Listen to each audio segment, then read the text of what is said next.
नमस्कार, कोमलका किचनमध्ये तुम्हा सर्वांचं स्वागत आहे। आज बनवणार आहे बेसनच्या डुबुक वड्या। तर चला तर आज बनवायला सुरुवात करूया। आज मी घेतलेला आहे बेसन, त्याच्यामध्ये लाल मिरची, हळद, मीठ टाकलेलं आहे, थोडीशी कोथिंबीर। तर मी कढई ठेवलेली आहे, त्याच्यामध्ये तेल टाकलेलं आहे, तेल गरम होत आहे। तर त्यानंतर मी तिक्या टाकणार आहे, जिरे टाकणार आहे कढईमध्ये। तर छानसं आपल्याला तडतड झाले ना जिरे तिक्या, तर त्यामध्ये आपल्याला मी घेतलेला आहे कांदा, टमाटर, कोथिंबीर। तर मी कांदा टाकलेला आहे जिरे तिक्या तडतडल्यानंतर। हे बघा, कांदा आपल्याला भाजून घ्यायचा आहे, छान लालसर हो चुकना। तर जे आपण पीठ घेतलेलं आहे ते काढून साईडला ठेवून द्यायचं आहे। जे आपण भज्याचं पीठ करतो त्या प्रकारे आपल्याला पीठ करायचे, जास्त पातळ नाही करायचं आहे। तर यानंतर मी लसूण अद्रकचं पेस्ट टाकणार आहे याच्यामध्ये। तर लसूण अद्रकचं पेस्ट मी मिक्स करून घेणार आहे। आपले डुबुक वड्या कोणी खूप अलग अलग नावाने बोलतात, कोणी चुबुक वड्या, कोणी डुबुक वड्या, कोणी बेसन वडी। हे अलग अलग नावाने म्हणजे अलग अलग करायचे प्रकार राहतात। बेसनच्या खूप रेसिपी होते। तर त्यामध्ये मी एक टमाटर टाकलेला आहे चिरून, छानसर आपल्याला भाजून घ्यायचं आहे। हे बघा, कांदा पण आपल्याला भाजलेला आहे, टमाटर पण भाजून घ्यायचं आहे आपल्याला, तेल सुटू ना छानसर। तर बघा, यानंतर मी थोडीशी कोथिंबीर टाकणार आहे वरून। याच्यामध्ये तेलामध्ये भाजल्या जाते थोडेसे।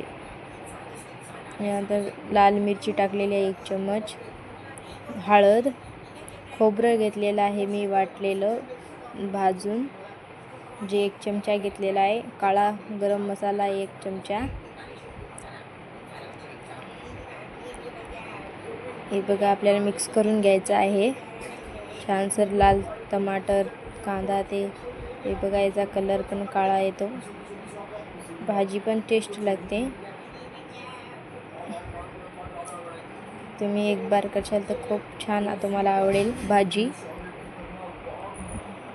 ते हे बघा, आपल्याला छानसर थोडंसं साईड हे ठेवायचं आहे, त्याच्यामध्ये आपल्याला थोडंसं हलवून घेऊन थोडंसं मीठ टाकायचं आहे। हे थोडंसं वरून मी मसाला टाकलेला आहे। हे बघा, चवीनुसार मीठ घ्यायचं आहे। याला मिक्स करून घेऊया। याच्यानंतर मी 2 गिलास पाणी टाकलेलं आहे। आपल्याला पाणी थोडं जास्त टाकायचं आहे। आपले जे डुबुक वडे आहेत ते शिजल्या जातात, उकळी आल्यानंतर आपल्याला त्यामध्ये सोडायचे आहेत।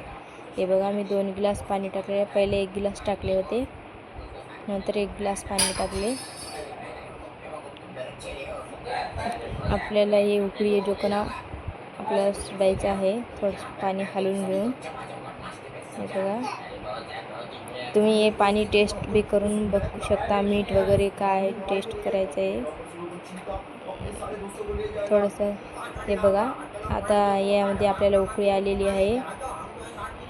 आपण जे पीठ ठेवलं होतं भज्याचं साईडला, त्याच्यामध्ये डुबुक वड्या टाकलेल्या आहे मी। बघा, छोटे छोटे करून असे साईडमध्ये बेसन आपल्याला या प्रकारचं ठेवायचं आहे, जास्त पातळ बेसन नाही करायचं आहे। छोटे छोटे करून असे सोडायचे आहे मधात।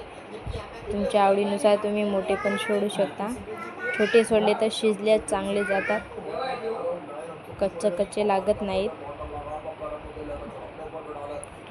हे उकळीच्या पाण्यातच सोडायचे आहे आपल्याला, जो फोडणीचं पाणी टाकलेलं आहे आपण। बघा, तुम्हाला दाखवित आहे मी, या प्रकाराने तुम्ही टाकत जा। या व्हिडिओ लास्टपर्यंत नक्की बघा। हे बघा, मी पाणी जे आपण वडे ते बेसन काढलेले आहे त्या भगोन्यामध्ये आपण धुवून साईडला ठेवणार आहोत। ते लास्टला पाणी आपण याच्यामध्ये टाकणार आहोत। जे आपले वड्या शिजल्या जातील ना, त्यानंतर आपल्याला ते पाणी टाकायचं आहे। हे बघा उकळी खूप आलेली आहे. आपल्याला याच्यावर झाकण झाकायचं नाही, याला असंच शिजून घ्यायचं आहे. झाकण झाकले तर ते सगळे हे होऊन जातात साईड, म्हणजे मधात इगरून गेल्याने होऊन जातात पूर्ण.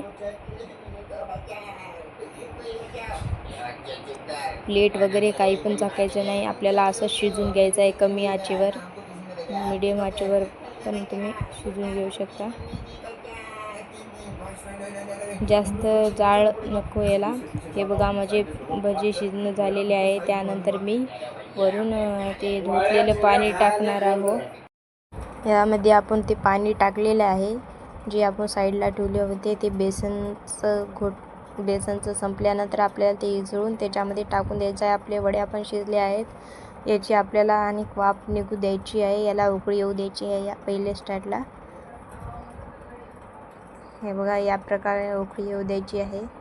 लास्टपर्यंत जरूर बघा व्हिडिओ, तुम्हाला समजेल पण भाजी कशी करायची आहे.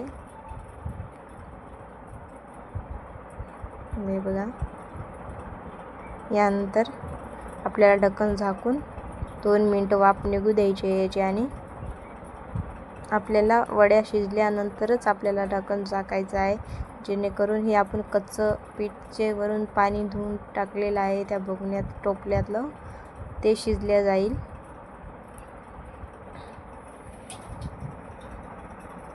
हे बघा असं हलवून घ्यायचं आहे. याच्यावर तरी पण आलेली आहे बघा. छानसर अशी भाजी होते, खूप छान लागते खायला.